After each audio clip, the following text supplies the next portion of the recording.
Hello guys, आज हम लोग आपके लिए लाए हैं मॉडर्न हिस्ट्री का मोस्ट इम्पॉर्टेंट वन लाइनर। ये जो अध्याय है, आज जो ये सेशन है, वो घटना चक्र, लूसेंट और एनसीईआरटी का जो सार संग्रह है उसका मिला जुला रूप है। ये फर्स्ट पार्ट है, अगला सेकंड पार्ट इसके बाद आएगा। तो चलिए बिना देरी से स्टार्ट करते हैं मोस्ट इम्पॉर्टेंट वन लाइनर। देखिए, व्यापार हेतु समुद्री मार्ग से भारत आने वाला प्रथम यूरोपीय कौन था? तो हम सब जानते हैं कि प्रथम यूरोपीय वास्को डी गामा था, जो पुर्तगाल से आया हुआ था। यूरोप से भारत आने के लिए सबसे पहले समुद्री मार्ग की खोज किसके द्वारा की गई थी? तो भैया जो पहले आएगा वही समुद्री मार्ग से खोज करेगा, तो वो था वास्को डी गामा, जो 17 मई 1498 को भारत आया था। डियाज ने किस देश की खोज की? तो डियाज ने केप ऑफ गुड होप की खोज की। देखिए, देश की खोज कहना थोड़ा सा गलत होगा, यह सामुद्रिक रास्तों की खोज हुई है। भारत देश या केप ऑफ गुड होप पहले भी अस्तित्व में था, लेकिन बाद में उनके रास्ते को खोजा गया समुद्री मार्ग के द्वारा। कालीकट बंदरगाह पर किसने वास्को डी गामा का स्वागत किया? देखिए, जब वास्को डी गामा पुर्तगाल से चल के भारत आया तो कालीकट पे रुका, जहां पे कालीकट का जो शासक था जमोरिन ने उसका स्वागत किया था। जमोरिन कालीकट का शासक था, स्थानीय शासक। पुर्तगालियों ने भारत में सर्वप्रथम अपनी व्यापारी कोठी कहाँ स्थापित की? तो पुर्तगालियों ने अपनी पहली व्यापारी कोठी कोच्चिन में स्थापित की। पुर्तगाल कंपनी का नाम क्या था? तो पुर्तगाली कंपनी का नाम था एस्तादो द कंपनी। पुर्तगाली उपनिवेश का प्रथम वायसराय भारत में कौन नियुक्त हुआ? तो यह था फ्रांसिस्को द अल्मीडा। हिंद महासागर व्यापार को नियंत्रित करने के लिए शांत या नीले जल की नीति, जिसे ब्लू वाटर पॉलिसी भी कहा जाता है, किसने लागू किया? तो वो क्या? फ्रांसिस्को डी अल्मीडा ने। देखिए, 3 वायसराय पुर्तगाल में आप हमेशा याद रखिएगा, एक फ्रांसिस्को द अल्मीडा, एक आप रखिएगा याद नीनो डी कुन्हा, और एक आप याद रखिएगा अल्बुक्र। ये 3 वायसराय बड़े इंपॉर्टेंट हुए हैं। भारत में तंबाकू की खेती और प्रिंटिंग प्रेस की शुरुआत किसने की थी? तो इन दोनों की शुरुआत पुर्तगालियों ने की थी। यहां तक कि टमाटर की खेती और आलू की खेती भी जो भारत में हुई है उसकी भी शुरुआत पुर्तगालियों ने की। तो ये भी तथ्य याद रखिएगा। भारत में प्रिंटिंग प्रेस की स्थापना कब और कहां की? तो प्रिंटिंग प्रेस की स्थापना 1556 में की, और यह हुआ था गोवा में। आपको याद होगा कि 1510 में पुर्तगालियों ने आदिल शाह से गोवा को छीन लिया हुआ था। कोलंबस ने किस देश की खोज की? तो कोलंबस ने अमेरिका की खोज की। देखिए, एक समय ही था वर्ल्ड हिस्ट्री में जैसे ऑटोमन साम्राज्य ने ईस्ट और वेस्ट के ट्रेड को रोका, उस दरमियान यूरोपीय कंट्रियों ने समुद्रिक मार्गों की खोज प्रारंभ कर दी। इसी क्रम में आप देखिएगा कि 1453 के बाद नए नए समुद्री मार्ग की खोज की जाएगी। इसी क्रम में कोलंबस अमेरिका की खोज करता है सबसे पहले 1492 में। कप्तान जेम्स कुक ऑस्ट्रेलिया की खोज करता है। तस्मानिया और न्यूजीलैंड की खोज करता है। ये देखिए, देशों की खोज नहीं है, ये सामुद्रिक मार्गों की खोज है। उसी तरह वास्को डी गामा 1498 में भारत की सामुद्रिक मार्ग की खोज करता है। अब देखिए, भारत में पुर्तगाली राज का वास्तविक संस्थापक किसे माना जाता है? तो भारत में पुर्तगाली राज का वास्तविक संस्थापक अल्बुक्र को माना जाता है। मैंने कहा ना, 3 याद रखिएगा, अल्मीडा, अल्बुक्र और नीनो डी कुन्हा। किस वायसराय के काल में गोवा को पुर्तगाल का औपचारिक मुख्यालय बनाया गया? देखिए, 1510 में गोवा को आदिल शाह से छीना गया, बाद में उसी गोवा को मुख्यालय बनाया गया, और वो वायसराय था नीनो डी कुन्हा। पुर्तगालियों ने हिंद महासागर पर व्यापार पर नियंत्रण करने के लिए कौन सी व्यवस्था लागू की? तो इस व्यवस्था का नाम था कार्तेज पद्धति। देखिए, इस व्यवस्था के अंतर्गत होता क्या था कि जैसे मान लीजिए, अगर भारत की स्थिति को आप देखिएगा तो इधर अरब सागर है, इधर बे ऑफ बंगाल है, और इधर हिंद सागर है। तो कोई भी जहाज अगर अरब सागर से भारत के लैंड पे एंट्री करेगा तो उन्हें एक शुल्क चुकाना होता था। इसी शुल्क को कहा गया कार्तेज पद्धति, जिसे भारत का महान शासक अकबर भी इस पद्धति को मानता था। भारत में व्यापार करने के लिए सबसे पहले और सबसे अंत में गए तो पुर्तगाली थे, जो सबसे पहले 1498 में आए और सबसे बाद में 1961 में भारत से गए। पुर्तगालियों के पश्चात आए डच कहाँ के निवासी थे? तो डच हॉलैंड के निवासी थे, जिसे अभी नीदरलैंड भी कहा जाता है। किस यूरोपीय शक्ति द्वारा मसालों के निर्यात के स्थान पर कपड़ों के निर्यात को प्राथमिकता दी गई? तो यह यूरोपीय शक्ति थी डच। ठीक है, डच और ब्रिटिश ने कपड़ों को निर्यात को प्राथमिकता दी। इसके अलावा जो भी यूरोपीय देश थे वो मसालों तक ही सीमित थे। भारत के साथ व्यापार करने के लिए सर्वप्रथम किसने संयुक्त पूंजी कंपनी प्रारंभ की? तो देखिए, संयुक्त पूंजी कंपनी सबसे पहले प्रारंभ की डचों ने, बाद में ब्रिटिश ने भी इस कंपनी को शुरुआत किया हुआ था। तो सबसे पहले डचों ने किया हुआ था। वर्ष 1759 में बेदरा का युद्ध किन दो यूरोपीय शक्तियों के मध्य लड़ा गया? तो बेदरा का युद्ध ब्रिटिश कंपनी और डच कंपनी के बीच में लड़ा गया था, जिसमें डच कंपनी हार जाती है और ब्रिटिश कंपनी जीतती है। बाद में आप देखिएगा इस युद्ध के बाद वो भारत के कुछ ही क्षेत्रों तक सीमित रहेगा और वो अपना पूरा ध्यान इंडोनेशिया में लगाएगी। देखिए, मैंने ये सारे वीडियोज़ है ना अपने चैनल पे डाला हुआ है, आप उसे देख सकते हैं। ये तो वन लाइनर है कि अगर एग्जाम के दृष्टिकोण से अगर आपको रिवीजन करना है तो आप आके देख लीजिए। अगर आपको डिटेल में पढ़ना है तो उस डिटेल में आप जाइए। मॉडर्न हिस्ट्री, आधुनिक भारत का इतिहास पूरा डिटेल में वहाँ पे कवर है। लंदन में ईस्ट इंडिया कंपनी के गठन के समय भारत का सम्राट कौन था? देखिए, जब लंदन में ईस्ट इंडिया कंपनी का गठन हुआ तो उस समय भारत में अकबर का शासन था। ब्रिटिश सम्राट जेम्स प्रथम का दूत बनकर भारत में व्यापारी कोठी स्थापित करने के उद्देश्य से जहांगीर के दरबार में आया। आने वाला ब्रिटिश नागरिक कौन था? देखिए, जेम्स प्रथम का दूत बन के आया हुआ था कप्तान हॉकिंस। ये जिस जहाज से, हेक्टर जहाज से आया था, उसका कप्तान था। देखिए, दो लोग आए थे जहांगीर के दरबार में, एक कप्तान हॉकिंस और एक आया था टॉमस रो। ये दो तथ्य याद रखिएगा। ब्रिटिश ईस्ट इंडिया कंपनी के द्वारा प्रथम कारखाना कहाँ लगाया गया? तो प्रथम कारखाना लगाया गया था सूरत और अस्थायी कारखाना था मछलीपट्टनम में। तो ये दो तथ्य ध्यान रखिएगा। 1661 में ब्रिटिश राजकुमार चार्ल्स प्रथम का विवाह किस राजकुमारी से हुआ जिसके फलस्वरूप में ब्रिटिश को बॉम्बे मिला? देखिए, ब्रिटिश राजकुमार चार्ल्स प्रथम का विवाह राजकुमारी कैथरीन से होता है जो पुर्तगाल की थी। इन दोनों का विवाह होता है तो पुर्तगाल ब्रिटिश को बॉम्बे दे देते हैं और वो ब्रिटिश सरकार उस बॉम्बे को British company east India company को 10 पाउंड वार्षिक किराए पे दे देती है। ईस्ट इंडिया कंपनी का किस गवर्नर का निष्कासन औरंगजेब के द्वारा किया गया? तो देखिए, सर जॉन चाइल्ड का निष्कासन कर दिया गया। देखिए, हुआ क्या था, हुगली में कंपनी के लोगों ने लूटपाट किया था। इससे गुस्सा होकर औरंगजेब ने कंपनी के सारे अधिकार वापस ले लिए थे। बाद में कंपनी के लोगों ने औरंगजेब से माफ़ी मांगी और बदले में मुआवजा के बदले में औरंगजेब ने उन्हें व्यापार करने की अनुमति दे दी। इसी क्रम में सर जॉन चाइल्ड का निष्कासन औरंगजेब के द्वारा किया गया। किस मुगल बादशाह ने 1717 में ईस्ट इंडिया कंपनी के लिए महाअधिकार पत्र जारी किया? तो यह था फारुखसियर। देखिए, फारुखसियर 1717 में बीमार हो गया, तब कंपनी का एक डॉक्टर हैमिल्टन फारुखसियर के इलाज के लिए आता है और इससे खुश होकर फारुखसियर एक फरमान जारी करता है जिसे महाअधिकार पत्र कहा जाता है। यही फरमान है जिसके चक्कर में बंगाल का युद्ध होगा, प्लासी का युद्ध होगा। कलकत्ता का संस्थापक कौन था? तो जॉब चॉर्नॉक। और मद्रास का संस्थापक था फ्रांसिस डे। यूरोपवासी के लिए सर्वोत्तम सोडा और अफीम की प्राप्ति का मुख्य क्षेत्र कौन सा था? तो देखिए, यूरोपवासी के लिए यह क्षेत्र था बिहार। पांडिचेरी का प्रथम फ्रांसीसी गवर्नर कौन था? तो फ्रांको मार्टिन। पुर्तगाली को सॉली के स्थान पर किस अंग्रेजी अधिकारी ने हराया था? तो वो अंग्रेजी अधिकारी था थॉमस बेस्ट। फ्रांसीसी ईस्ट इंडिया कंपनी जिसका नाम था द इंडस ओरिएंटलेस की स्थापना कब हुई? तो 1664 में हुई थी। ये लुई 14वां जो फ्रांस का शासक था, उसका जो मंत्री था कॉलबर्ट, उसने इस कंपनी की शुरुआत की थी 1664 में। फ्रांसीसी कंपनी ने पहली फैक्ट्री कहाँ स्थापित की थी? तो उन्होंने अपनी पहली फैक्ट्री सूरत में ही स्थापित की थी। द्वितीय कर्नाटक युद्ध किस युद्ध के माध्यम से रुका? तो पांडिचेरी के माध्यम से रुका। देखिए, फ्रांस और ब्रिटेन में वर्चस्वता की लड़ाई में 3 युद्ध हुए हैं, यह हमेशा आप याद रखिएगा। और ये 3 युद्ध हुए थे जिसमें अंततः फ्रांस हार जाता है और ब्रिटिश का कब्जा रहता है।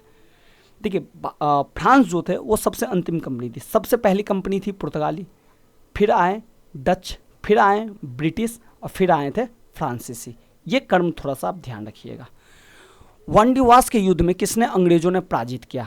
किसको अंग्रेजों ने पराजित किया? तो अंग्रेजों ने फ्रांस को पराजित किया था। ये कर्नाटकवाद का युद्ध का ही एक जगह था वांडीवास।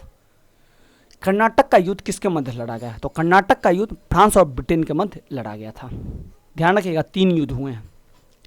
प्रथम कर्नाटक युद्ध किस संधि के माध्यम से समाप्त हुआ? तो यह एक्स-ला सापेल की संधि के माध्यम से समाप्त हुआ। ये जो जगह है ये यूरोप में कहीं पड़ता है। मुगल सम्राट द्वारा स्वतंत्र रूप से नियुक्त बंगाल का अंतिम गवर्नर कौन था? देखिए, यहाँ पे क्वेश्चन देखिए, मुगल सम्राट द्वारा, न कंपनी के द्वारा। देखिए, बक्सर के युद्ध के बाद कंपनी गवर्नर नियुक्त करेगी, प्लासी के युद्ध के बाद ही कंपनी गवर्नर नियुक्त करती है। लेकिन यहाँ पे पूछा मुगल सम्राट के द्वारा, तो मुगल सम्राट द्वारा अंतिम था मुर्शिद कुली खां। बाद में वो दीवानी पद से अपने पास सूबेदारी पद भी रख लेता है और इससे बन जाता है ये वहाँ का नवाब। तो ये था मुर्शिद कुली खां। मुर्शिद कुली खां ने अपनी राजधानी ढाका से कहाँ स्थानांतरित की, तो उन्होंने अपनी राजधानी ढाका से मुर्शिदाबाद स्थानांतरित की। बाद में मीर कासिम उसे मुंगेर ले जाएगा। तो 3 राजधानी हमेशा याद रखिएगा, ढाका, मुर्शिदाबाद और मुंगेर। बंगाल के किस नवाब ने यूरोपियों की तुलना मधुमक्खी की छत्ते से की थी, तो वो था अलीवर्दी खान। 20 जून 1756 को प्रसिद्ध ब्लैक हॉल की घटना बंगाल के किस नवाब के शासनकाल में हुई, तो वो था सिराजुद्दौला। देखिए हुआ ये कि फोर्ट विलियम से अंग्रेजों को सिराजुद्दौला ने भगा दिया। इस क्रम में क्या हुआ कि उनके 146 लोगों को उन्होंने एक कोठरी में बंद कर दिया है। जब उस 146 लोगों को उस कोठरी में बंद किया तो जिसमें से सिर्फ 23 ही जिंदा बचे, और इसी घटना को कहा गया ब्लैक हॉल की घटना। उसमें हुआ क्या, उस कोठरी में लोगों का दम घुट के वो मर गए, ऐसा हॉलवेल ने कहा था। 9 फरवरी 1757 को अलीनगर की संधि किसके मध्य हुई, तो क्लाइव और सिराजुद्दौला के बीच। देखिए जब ब्लैक हॉल की घटना हुई और वहाँ से एक आदमी छूट के भागा तो उन्होंने मद्रास में जाके क्लाइव को बुला, क्लाइव फिर आया, फिर सिराजुद्दौला और क्लाइव के बीच संधि हुई, अलीनगर की संधि, और इसके बाद होगा प्लासी का युद्ध। तो 9 फरवरी 1757 को हुआ अलीनगर की संधि क्लाइव और सिराजुद्दौला के बीच। प्लासी के युद्ध के समय बंगाल का नवाब का सेनापति कौन था जिसने युद्ध में विश्वासघात किया, तो वो था मीर जाफर। प्लासी के युद्ध के समय मुगल बादशाह कौन था, तो प्लासी युद्ध के समय आलमगीर द्वितीय मुगल बादशाह था। प्लासी के युद्ध में कंपनी की सेना का नेतृत्व किसने किया, तो वो क्लाइव था। प्लासी युद्ध के बाद बंगाल का नवाब कौन बना, तो जिसने धोखा दिया हुआ था प्लासी के युद्ध में वही नवाब बना, मीर जाफर। भारत में ब्रिटिश प्रभुत्व की शुरुआत किस युद्ध से मानी जाती है, तो प्लासी के युद्ध के बाद भारत में ब्रिटिश प्रभुत्व की शुरुआत मानी जाती है। और प्लासी का युद्ध हुआ था 23 जून 1757 को। वर्ष 1760 में अंग्रेजों ने मीर जाफर को हटाकर किसे बंगाल का नवाब बनाया, तो मीर कासिम को। युद्ध के समय ब्रिटिश सेनापति कौन था, देखिए बक्सर युद्ध के समय ब्रिटिश सेनापति हेक्टर मुनरो था, प्लासी के समय क्लाइव था, बक्सर के समय हेक्टर मुनरो था। बक्सर के युद्ध के समय बंगाल का नवाब कौन था, देखिए मीर कासिम को फिर हटा दिया जाता है और फिर बना दिया जाता है मीर जाफर को। तो ध्यान रखिएगा, सिराजुद्दौला के बाद मीर जाफर के बाद मीर कासिम, फिर मीर कासिम को हटा के मीर जाफर। फिर बक्सर युद्ध के बाद एक संधि होती है, तो किस संधि के माध्यम से अंग्रेजों को बंगाल, बिहार, ओडिशा की दीवानी प्राप्त हुई, तो यह होती है इलाहाबाद की संधि। देखिए बक्सर के युद्ध में अवध का नवाब शुजा-उद-दौला, मुगल सम्राट शाह आलम द्वितीय और मीर कासिम की एक मिलीजुली सेना कंपनी के हेक्टर के नेतृत्व में लड़ी सेना से लड़ती है, जिसमें इन तीनों की सेना हार जाती है और इलाहाबाद की संधि करनी पड़ती है। एक इलाहाबाद की संधि अवध के नवाब शुजा-उद-दौला से होती है और एक संधि होती है शाह आलम के साथ। तो शाह आलम ही उसे बंगाल, बिहार, ओडिशा की दीवानी दे देता है। स्वर्ग से उत्पन्न सेनाना किसे कहा गया, तो स्वर्ग से उत्पन्न से क्लाइव को कहा गया। बक्सर के युद्ध के पश्चात इलाहाबाद की प्रथम संधि किसके साथ हुई, तो मुगल सम्राट शाह आलम द्वितीय और क्लाइव के बीच हुई। इलाहाबाद की संधि के बाद बंगाल में किसके द्वारा द्वैध शासन स्थापित किया गया, तो रॉबर्ट क्लाइव के द्वारा। स्वतंत्र हैदराबाद की स्थापना किसने और कब की, तो निजाम उल मुल्क ने 1724 में इसकी स्थापना की। अवध की स्थापना शाह आदत खान ने 1722 और 24 के बीच में की। 18वीं शताब्दी में भरतपुर में जाट राज की स्थापना चूड़ामन और बदन सिंह ने की। मैसूर की स्थापना वाडियार वंश के शासक चिक्का कृष्णराज को हटाकर हैदर अली ने की। देखिए वहाँ पे वाडियार वंश का शासक था चिक्का कृष्णराज, उसको हटाया और हैदर अली बना, लेकिन वास्तविक शक्ति जो थी चिक्का कृष्णराज से न होकर नंजराज के पास थी। सिख साम्राज्य का संस्थापक किसे कहा जाता है, तो महाराजा रंजीत सिंह को सिख साम्राज्य का संस्थापक कहा जाता है। महाराजा रंजीत सिंह सुकरचकिया मिस्र के थे। महाराजा रंजीत सिंह की राजधानी कहाँ थी, तो महाराजा रंजीत सिंह की राजधानी थी लाहौर। महाराजा रंजीत सिंह ने सुप्रसिद्ध हीरा शाह शुजा से प्राप्त किया था। ये वही हीरा है जिसे नादिर शाह दिल्ली से 1739 में लूट के ले गया था। 25 अप्रैल 1809 को अमृतसर की संधि किन के मध्य हुई, रंजीत सिंह और अंग्रेजों के मध्य हुई। 1845 में शुरू हुआ प्रथम आंग्ल सिंह संघर्ष के दौरान कौन गवर्नर जनरल था, तो ये था हार्डिंग प्रथम। प्रथम आंग्ल सिख युद्ध किस युद्ध के बाद समाप्त हुआ, किस संधि के बाद समाप्त हुआ? तो ये जो संधि हुई थी वो थी लाहौर की संधि, जो 1806 में हुई। महाराजा रणजीत सिंह का उत्तराधिकारी कौन था? तो यह था खड़क सिंह। द्वितीय आंग्ल सिख संघर्ष किस गवर्नर जनरल के समय हुआ? तो यह हुआ लॉर्ड डलहौजी के समय। 13 जनवरी 1849 को चिलियावाला युद्ध में अंग्रेजी सेना का नेतृत्व किसने किया? तो लॉर्ड गॉफ ने। सिख राज का अंतिम शासक कौन था? तो सिख राज का अंतिम शासक था दलीप सिंह। वर्ष 1849 में ब्रिटिश साम्राज्य में सिख राज के विलय के समय गवर्नर जनरल कौन था? डलहौजी। स्वतंत्र राज्य के रूप में मैसूर के राज्य की स्थापना किसके द्वारा की गई? हैदर अली।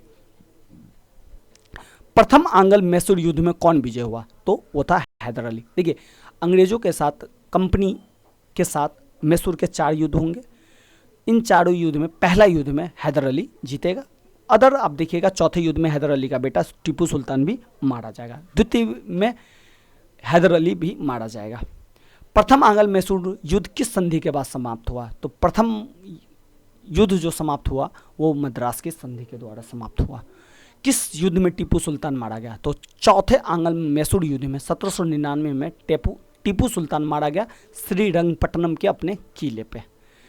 चतुर्थ आंग्ल मैसूर युद्ध के समय गवर्नर जनरल कौन था? वेलीजली, लॉर्ड वेलीजली, जो सहायक संधि का जन्मदाता था। 1775 में सूरत की संधि किनके मध्य हुई? तो रघुनाथ राव और अंग्रेजों के बीच। ये देखिए, ये मराठा के थे रघुनाथ राव। पूना की संधि 1817 में अंग्रेजों और किसके बीच हुई? तो पूना की संधि बाजीराव द्वितीय के बीच हुई थी। अंग्रेजी कंपनी और बाजीराव द्वितीय के बीच हुई थी। अंग्रेजों का भारत पर वास्तविक नियंत्रण कब प्रारंभ हुआ? तो इलाहाबाद की संधि के बाद अंग्रेजों का वास्तविक नियंत्रण प्रारंभ हो गया, जब शाह आलम द्वितीय ने बंगाल, बिहार, उड़ीसा की दीवानी उन्हें दे दी। बंगाल में द्वैत शासन किसके द्वारा लागू किया गया? तो यह क्लाइव के द्वारा लागू किया गया। वर्ष 1772 में किसने द्वैत शासन को समाप्त कर दिया? वारेन हेस्टिंग ने। रेगुलेटिंग एक्ट 1773 के अंतर्गत वर्ष 1774 में कलकत्ता में सुप्रीम कोर्ट की स्थापना किसके कार्यकाल में हुई? तो वारेन हेस्टिंग के कार्यकाल में। कलकत्ता के सुप्रीम कोर्ट की प्रथम न्यायाधीश कौन थी? तो सर एलिजा इम्पे। भारत में न्यायिक सेवा का जन्मदाता किसे माना जाता है? तो वारेन हेस्टिंग। भारत में पुलिस सेवा और सिविल सेवा का जन्मदाता किसे माना जाता है? तो पुलिस सेवा और सिविल सेवा का जन्मदाता कॉर्नवालिस को माना जाता है। वर्ष 1863 में प्रथम ICS अधिकारी बनने का गौरव किसे प्राप्त हुआ था? तो सत्येंद्रनाथ टैगोर को प्राप्त हुआ था। इसे शॉर्टकट में SN टैगोर भी कहते हैं, तो थोड़ा सा ध्यान रखिएगा। भूमि सुधार के उद्देश्य से अस्थायी बंदोबस्त प्रणाली किसके द्वारा लागू की गई? तो लॉर्ड कॉर्नवालिस ने अस्थायी बंदोबस्त लागू किया था। भारत में साम्राज्य विस्तार के लिए सहायक संधि की शुरुआत किसने की थी? तो सहायक संधि की शुरुआत वेलीजली ने की थी, लेकिन सबसे शुरुआत में अगर देखा जाए तो डुप्ले ने की थी। बाद में उसे असली अमली जमा पहनाया था वेलीजली ने।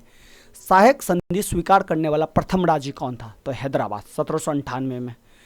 व्यपगत का सिद्धांत या हड़प नीति किसके द्वारा भारत में लागू किया गया? तो लॉर्ड डलहौजी, जिसमें राज्यों को दत्तक पुत्र या गोद लेने का अधिकार समाप्त कर दिया गया।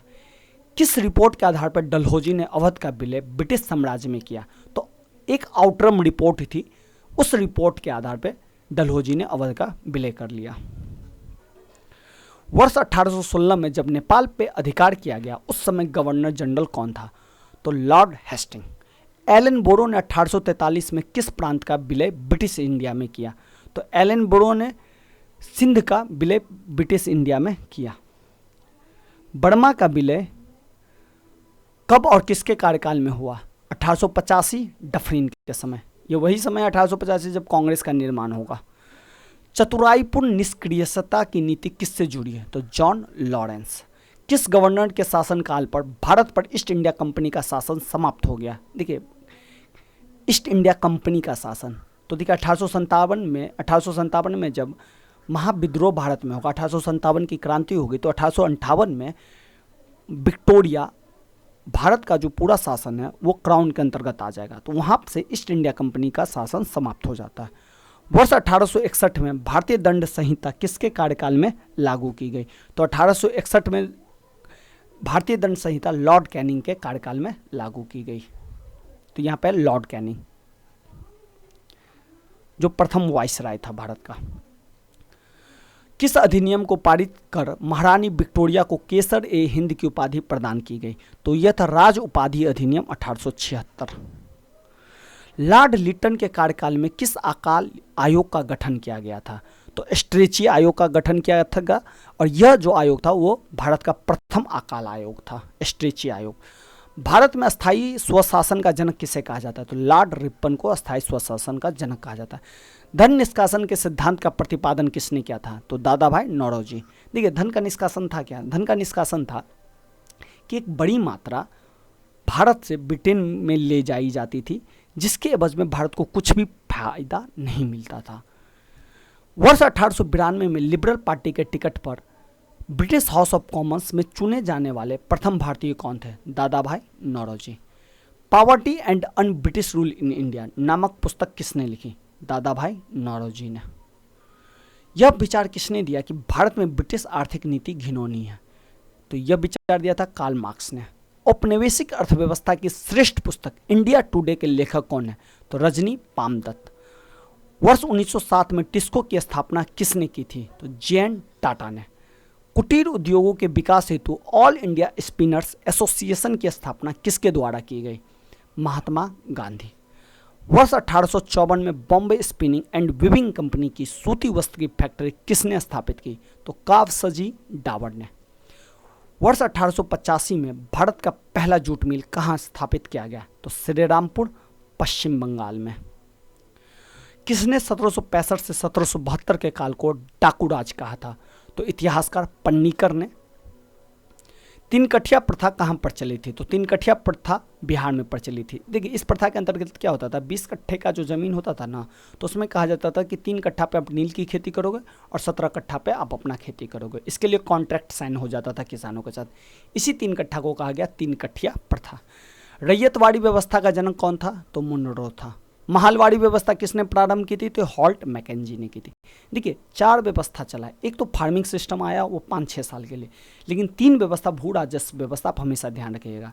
एक तो अस्थायी बंदोबस्त जो 1793 में लागू किया गया कॉर्नवालिस के द्वारा। यह व्यवस्था बंगाल, उड़ीसा, बिहार और बनारस के कुछ क्षेत्रों में था। याद कीजिए 1793 में कौन से क्षेत्रों को ब्रिटिश ने जीता था।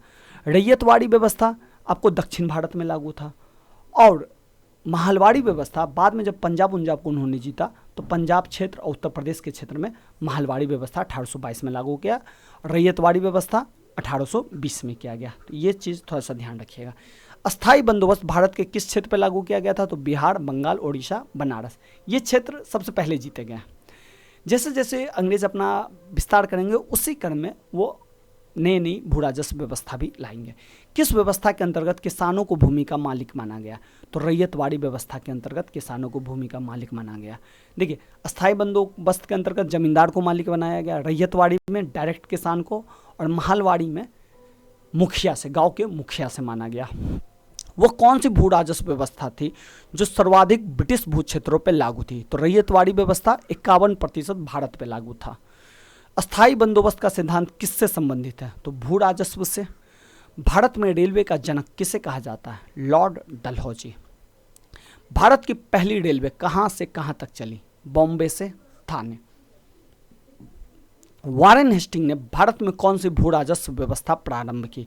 तो इजारेदारी प्रथा।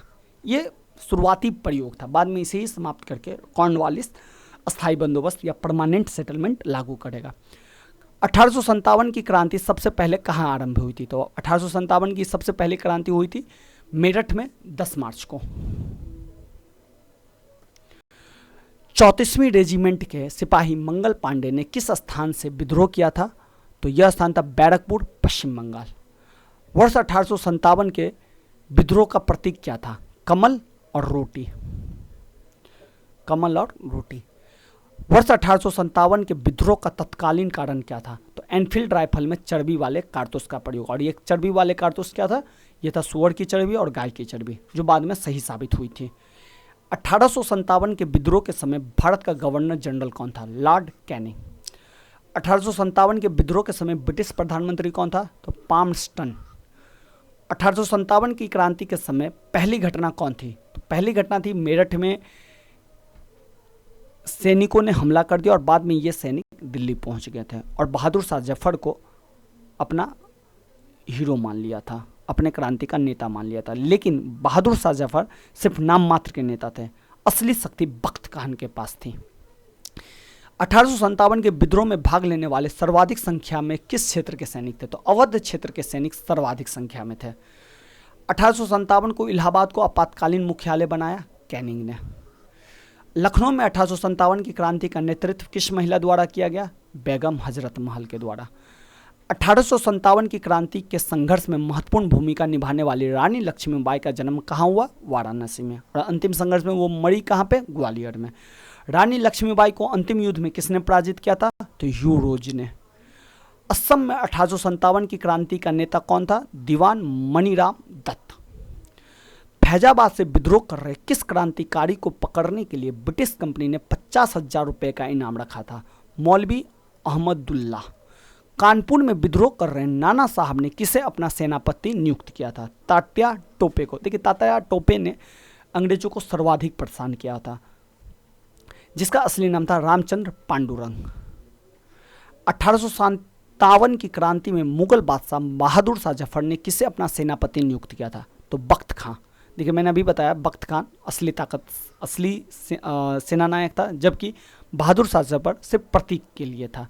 जगदीशपुर जो बिहार में है, 1857 की क्रांति का नेतृत्व किसने किया था? तो कुंवर सिंह, और कुंवर सिंह के मरने के बाद उसके भाई अमर सिंह ने किया था। ये क्वेश्चन ये जितने भी क्वेश्चन है ना, हर एग्जाम में पूछे गए। पिछले 40 साल से आप देखिएगा यही क्वेश्चन सब पूछे जाते हैं जो मैं आज डिस्कस कर रहा हूँ। एक बार इस वीडियो को देख लीजिए, पहले तो आप जाइए और पूरे डिटेल से पढ़िए, फिर रिवीजन के समय इसको देखिए। आपके 99% क्वेश्चन इसी टॉपिक से हो जाएंगे। 1857 के विद्रोह में किसे विद्रोह का अखिल नेता माना गया? तो बहादुर शाह जफर को।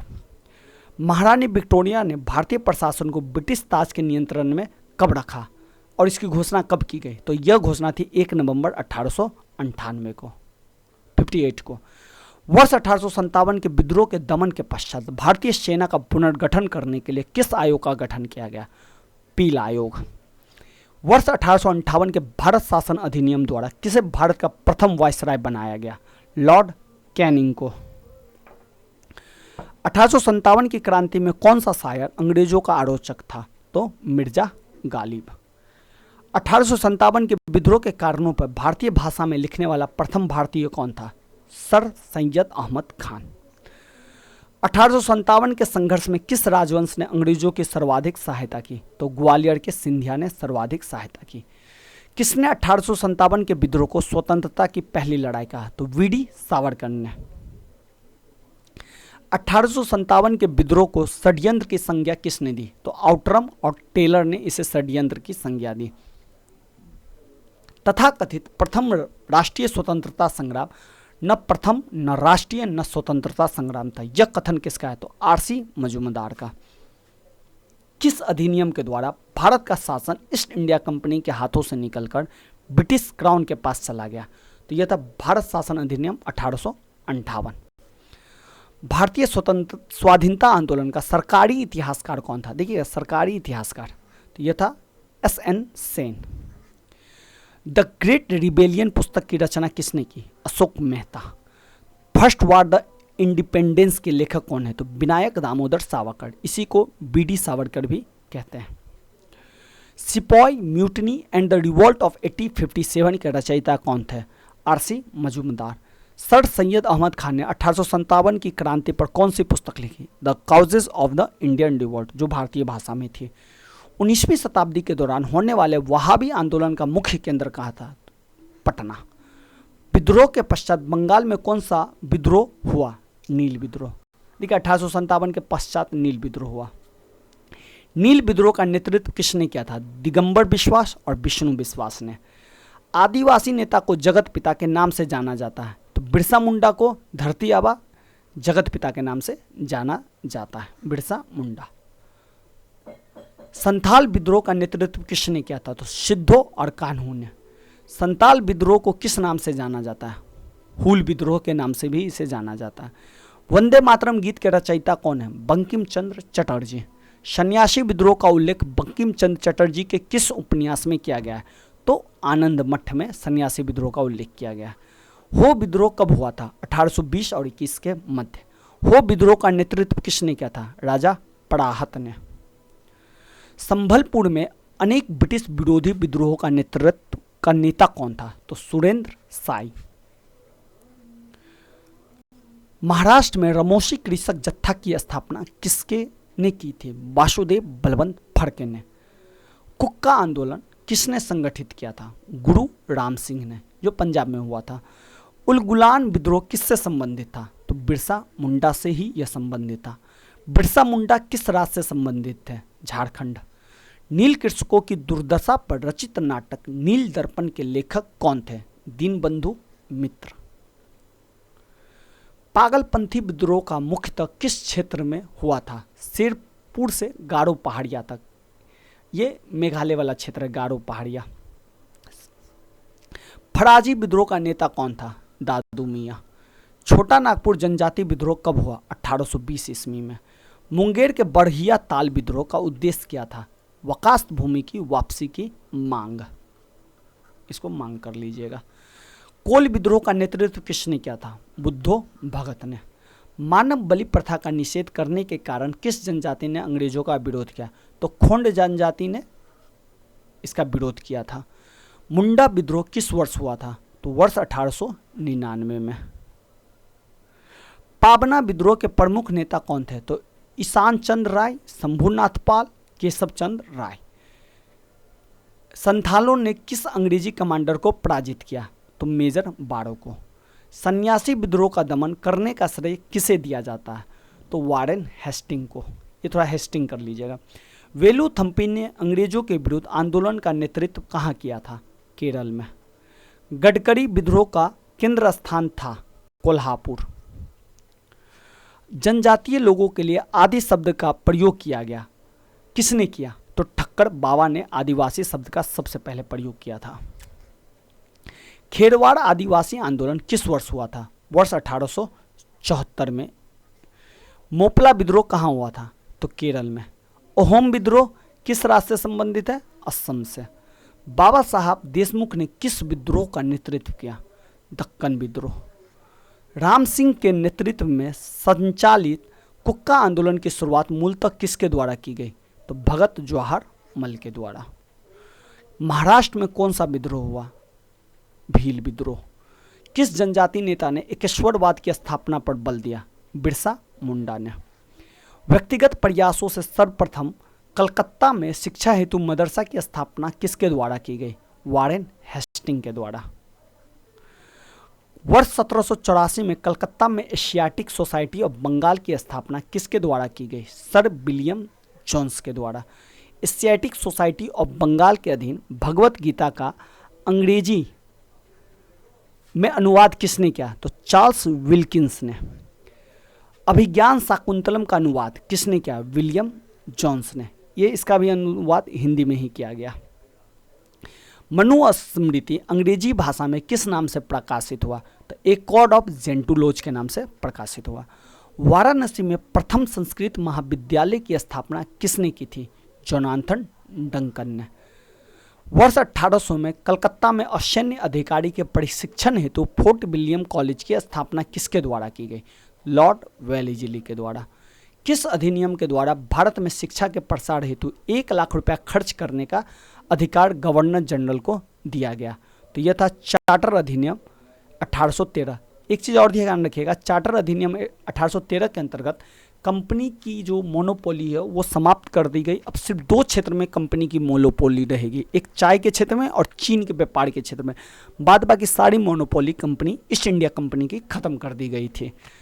आंग्ल प्राच्य विवाद किससे संबंधित है? तो भारत में शिक्षा पद्धति लागू करने के तरीकों से यह विवाद है। शिक्षा के संबंध में विख्यात अधोमुखी निस्यंद सिद्धांत के प्रवर्तक कौन थे?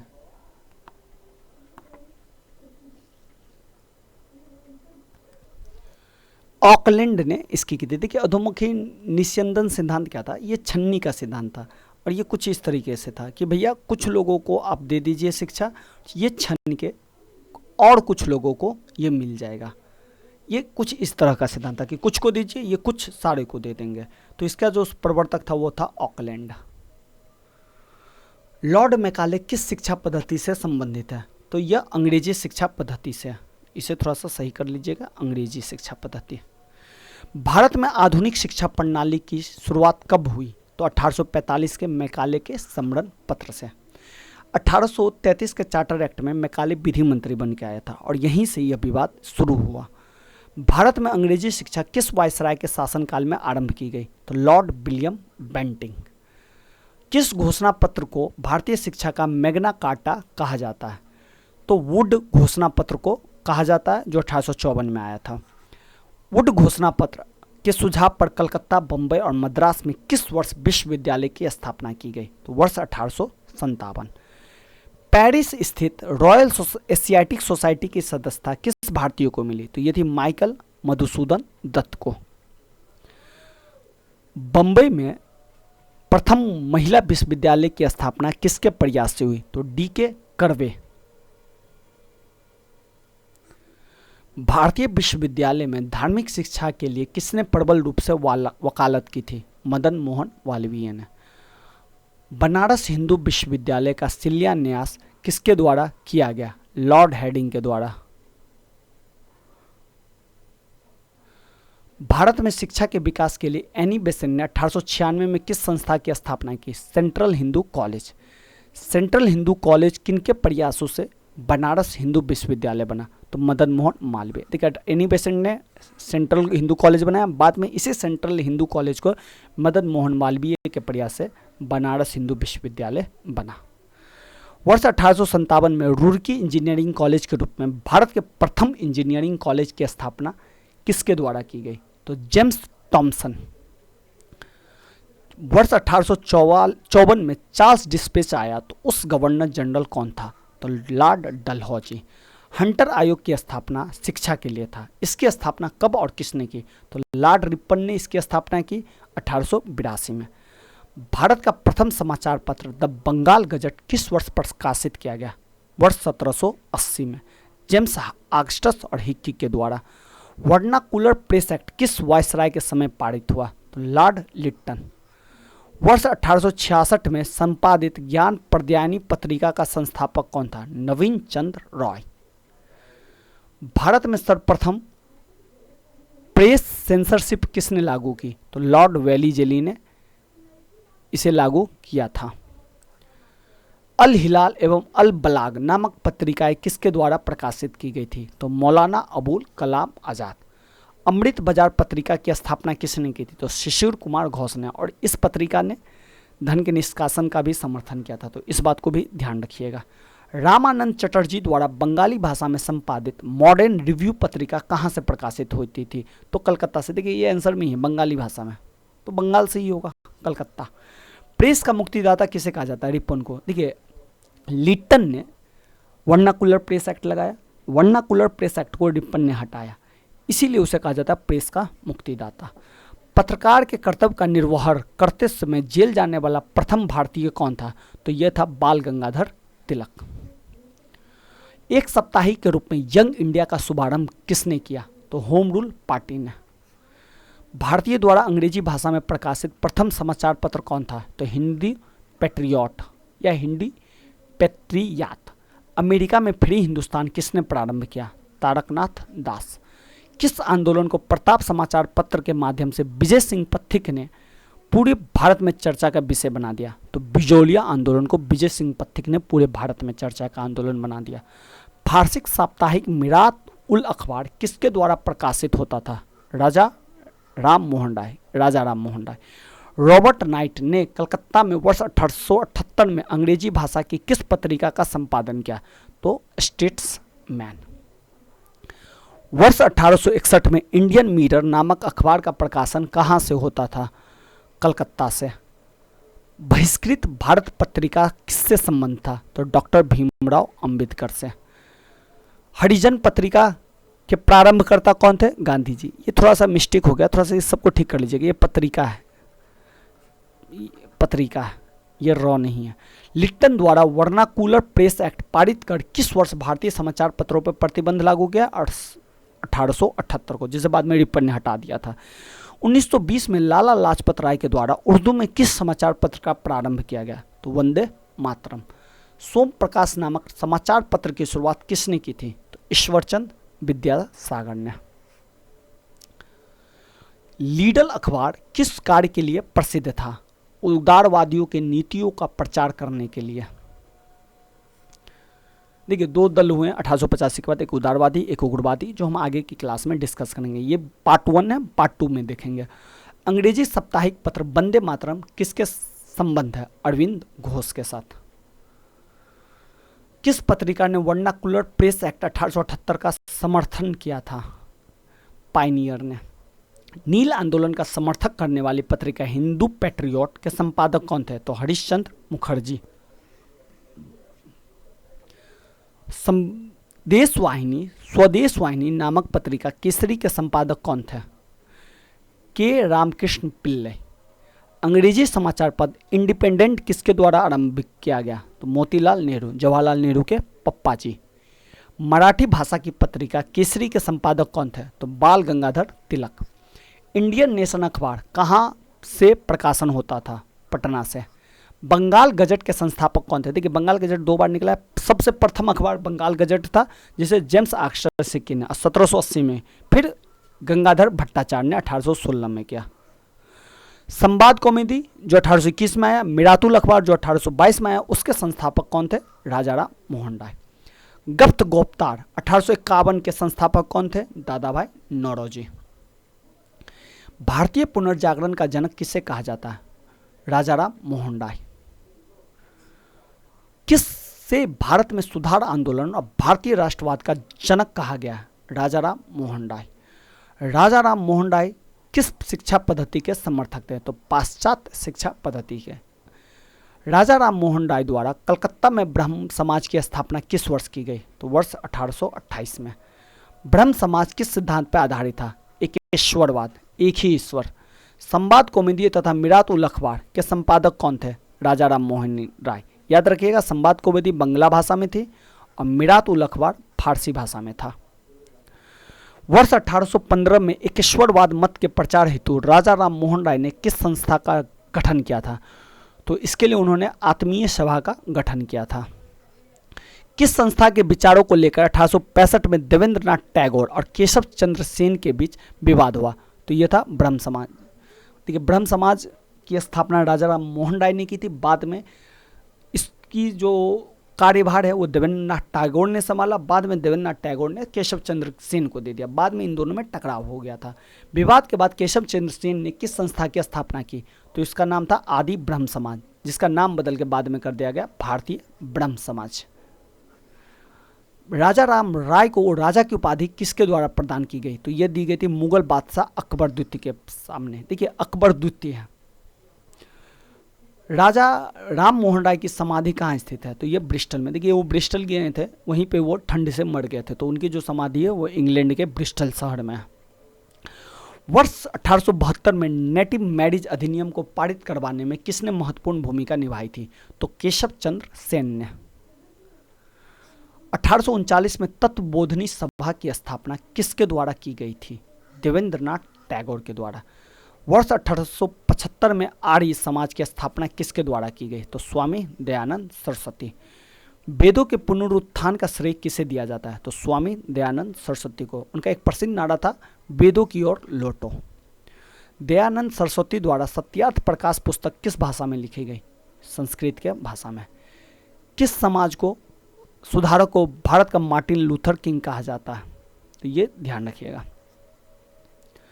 वह व्यक्ति जिसने सर्वप्रथम स्वराज शब्द का प्रयोग किया और हिंदी को राष्ट्रभाषा माना? दयानंद सरस्वती। देखिए, वह व्यक्ति जिसने स्वराज शब्द का प्रयोग किया, क्वेश्चन कई बार आया है, स्वराज शब्द का प्रयोग किसने किया? तो दयानंद सरस्वती ने। किस बंगाली नेता ने सती प्रथा का समर्थन किया? राधाकांत देव ने। देखिए, सती प्रथा को समाप्त 1829 में लॉर्ड विलियम बेंटिक ने कर दिया था। वर्ष 1867 में केशव चंद्र की प्रेरणा से महाराष्ट्र में प्रथम समाज की स्थापना किसके द्वारा की गई? तो आत्माराम पांडुरंग ने की थी। किस एक समाज सुधारक को महाराष्ट्र का सुकरात कहा जाता है? तो ये महादेव गोविंद रानाडे को कहा जाता है। इसे एमजी रानाडे भी कहते हैं। वर्ष 1857 में विवेकानंद द्वारा रामकृष्ण मिशन की स्थापना किस स्थान पर की गई? कलकत्ता। स्वामी विवेकानंद ने विश्व धर्म सम्मेलन में कब भाग लिया था? तो विश्व धर्म सम्मेलन में 1893 में उन्होंने भाग लिया था। सिस्टर निवेदिता कौन थी? तो ये विवेकानंद की शिष्या थी जिसका नाम था मार्गरेट नोबेल। 19वीं शताब्दी के उत्तरार्ध में नव हिंदूवाद के सर्वश्रेष्ठ प्रतिनिधि कौन थे? स्वामी विवेकानंद। न्यूयॉर्क में थियोसॉफिकल सोसाइटी की स्थापना किस वर्ष की गई? 1875 में। यही थियोसॉफिकल सोसाइटी है जिसकी सदस्य एनी बेसेंट होगी। भारत में थियोसॉफिकल सोसाइटी की स्थापना कहाँ की गई? अडियार, मद्रास में। भारत में थियोसॉफिकल सोसाइटी को किन के प्रयत्नों से सफलता मिली? तो एनी बेसेंट के प्रयत्नों से। यंग बंगाल आंदोलन के प्रवर्तक कौन थे? Henry Vivian Derozio. विधवा पुनर्विवाह को वैध करवाने में किसकी महत्वपूर्ण भूमिका थी? ईश्वरचंद विद्यासागर। दलित जातियों के कल्याण के लिए ज्योतिबा फूले ने वर्ष 1873 में किस संस्था की स्थापना की? सत्यशोधक समाज। ब्राह्मणों की सर्वोच्चता को चुनौती देने के लिए आत्मसम्मान आंदोलन किसके द्वारा चलाया गया? वी रामास्वामी नायकर, जिन्हें पेरियार भी कहा जाता है। राधा स्वामी सत्संग के संस्थापक कौन थे? शिवदयाल साहब। गुलामगिरी पुस्तक के लेखक कौन थे? ज्योतिबा फूले। ये थोड़ा सा दो फैक्ट्स एक ही साथ डिस्कस हो गया, थोड़ा इसे ध्यान रखिए। ये ज्योतिबा फूले और इधर सर्वेंट्स ऑफ इंडिया सोसाइटी की स्थापना किसने की थी? गोपाल कृष्ण गोखले ने। आत्मीय सभा और ब्रह्म समाज की स्थापना किसने की थी? तो ये थी राजाराम मोहन राय ने। राधाकांत देव ने ब्रह्म समाज के विरोध में किस संस्था की स्थापना की थी? तो राधाकांत देव ने ब्रह्म समाज, राजाराम मोहन राय उसके विरोध में धर्म सभा की स्थापना की थी 1829 में।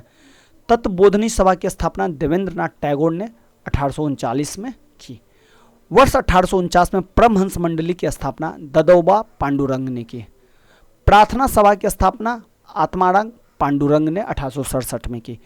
थियोसॉफिकल सोसाइटी की स्थापना ब्लात्स्की और हेनरी ऑलकॉट ने 1875 में की। सिख धर्म सुधार के लिए नामधारी आंदोलन किसके द्वारा चलाया गया? तो ये नामधारी आंदोलन गुरु राम सिंह कुक्का के द्वारा चलाया गया। महाराष्ट्र के किस सुधारक को लोक हितवादी की संज्ञा दी गई है? तो देखिए ये दी गई है गोपाल हरि देशमुख को। वर्ष 1910 में इलाहाबाद में भारत स्त्री महामंडल की स्थापना किसके द्वारा की गई? सरला देवी चौधरानी।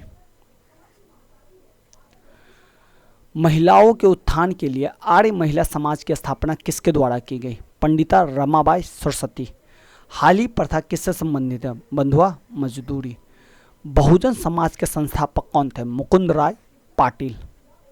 पश्चिम भारत के प्रमुख समाज सुधारक D.K. कर्वे किस क्षेत्र में महत्वपूर्ण योगदान दिया? तो महिला शिक्षा और विधवा पुनर्विवाह में उनका महत्वपूर्ण योगदान था। भारत में मुस्लिम सुधार आंदोलन का प्रवर्तक किसे माना जाता है? सर सैयद अहमद खान। तहजीब उल अखलाक सभ्यता और नैतिकता के संपादक कौन थे? सर सैयद अहमद खान। सर सैयद अहमद खान के साथ किसने कांग्रेस के विरोध में यूनाइटेड पेट्रियोटिक एसोसिएशन की स्थापना की थी? तो शिव प्रसाद सितारे हिंद ने की। अलीगढ़ आंदोलन के संस्थापक कौन थे? सर सैयद अहमद खान। और ये जो आंदोलन हुआ था अलीगढ़ पे ही हुआ था। मिर्जा गुलाब अहमद ने किस आंदोलन को चलाया? तो अहमद ने अहमदिया आंदोलन को चलाया था और इसका जो स्थल था वो पंजाब का इलाका था। देवबंद आंदोलन के संस्थापक कौन थे? तो मोहम्मद कासिम ननौतवी और रशीद अहमद। और ये जो आंदोलन चला था वो देवबंद सहारनपुर उत्तर प्रदेश के इलाके में चला था। वहाबी आंदोलन के संस्थापक कौन थे? तो सैयद अहमद राय बरेलवी इनके संस्थापक थे। धन्यवाद, आज के लिए इतना ही।